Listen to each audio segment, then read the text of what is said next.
Қайырлы күн менің достарым, мен арнама қош келдіңіздер.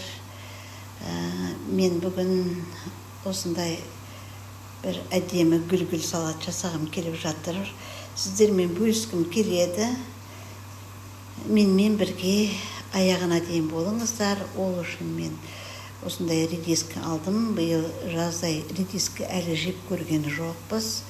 Сондықтан да осы редисканың осы түрін алып жасағым келіп жатыр. Ол үшін мен қияр алдым. Осы орташа бір 3 қияр алдым, және орташа бір 3 түйір редискадан салат жасайтын боламын. Қажетті заттарды осы видеоның барысында көрсетіп отырамын. Енді менде шағын ғана қиярлар, мен оның бәрін домалақтап турап алып жатырмын. Видеода көріп тұрғандарыңыздай, және редискамды да дәл осы сияқты домалақтап турап алатын боламын. Редисканың қажет емес жерлерінің бәрін алып тастаймыз. Тағы да қарайған жерлері бар екен, оны да алып тастайын деп жатырмын. Енді осындай ірі сорты екен редисканың, осыдан мен осындай дөңгелектеп осы бәрін турап алатын боламын.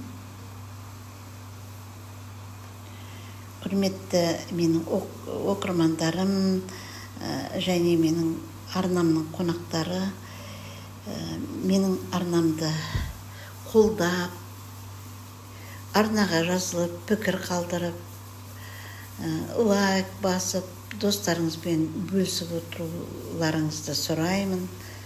Енді мені видеода көріп тұрғандарыңыздай, мен бірнеше көкшөптер алып жатырмын. Қазір жаздың мезгілі, осындай пайдалы заттарды көбірек тұтынғанымыз дұрыс. Мен петрушка алдым, көк жуа алдым, міне шпинат алып жатырмын, укроп алдым, және осылардың бәрін уақтап турайтын боламын. Енді әрине сабақтарын кесіп алып тастаймыз.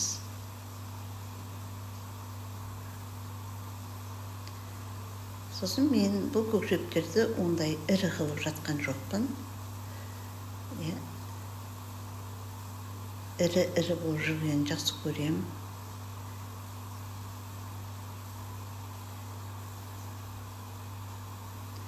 Көп затты қажет етпейді. Базарға барғанда бәрі керек зат деп сатып алатын тағамдар, сондықтан да еш қиындық тудырмайды деп ойлаймын.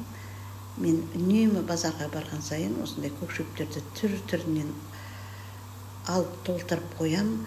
Көкшөптердің сақталуы менің арнамда жазулы тұр. Мен осы бір алған көкшөптерімді 1-2 жұмаға дейін пайдаланатын болам. Осы күйінде тұрады. Көріп қарауларыңызға болады. Енді мен жаңа тұз сеуіп жатырмын. Менде бұл теңіз тұзы және 2 қасық соя соусын және бір дәмі кірсін деп осындай жаңа кетчуп та қосып жіберіп жатырмын. Және 2 үлкен қасық пен өсімдік майын да құйып жіберіп жатырмын. Енді барлығын жақсылап араластыратын боламыз.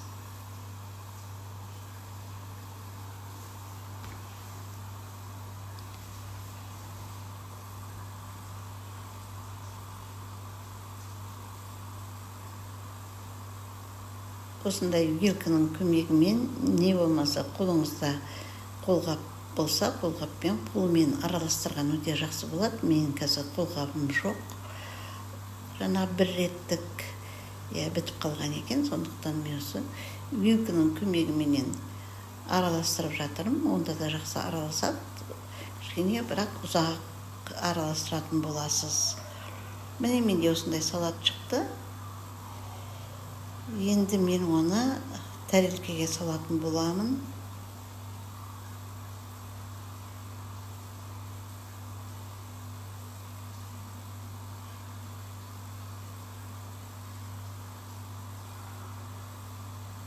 міне осындай көп салат шықты. Молынан жетеді. Бұл менің кешкі шайға әзірлеп жатқан салатым. Балалар бәрі жұмыстан келеді, шаршап келеді. Сондықтан оларға осындай витаминді салат қажет болады. Мен редискадан және сәбізден осындай гүл жасап қойып едім. Осылай қойып көрем бе деп ойлап жатырмын. Ол қаншалықты үйлесетінін қазір көрем. Оның үстіне мен кедір жаңғағын және бальзамический соус құйып едім. Ол жерім түспей қалған сияқты. Міне менде осындай салат шықты. Мен бір гүлімді алып тастадым, сәбізден жасаған. Артық көрдім оны. Және редискадан жасаған гүлімді қалдырып, осындай жақсы әдемі салат жасап шықтым. Тыңдағандарыңызға көп рахмет. Келесі кезекте мен түрлі түсті капустамен редискадан салат жасайтын боламын. Менің арнама кіріп отырыңыздар. Сіздерге көп алғысымды білдіремін.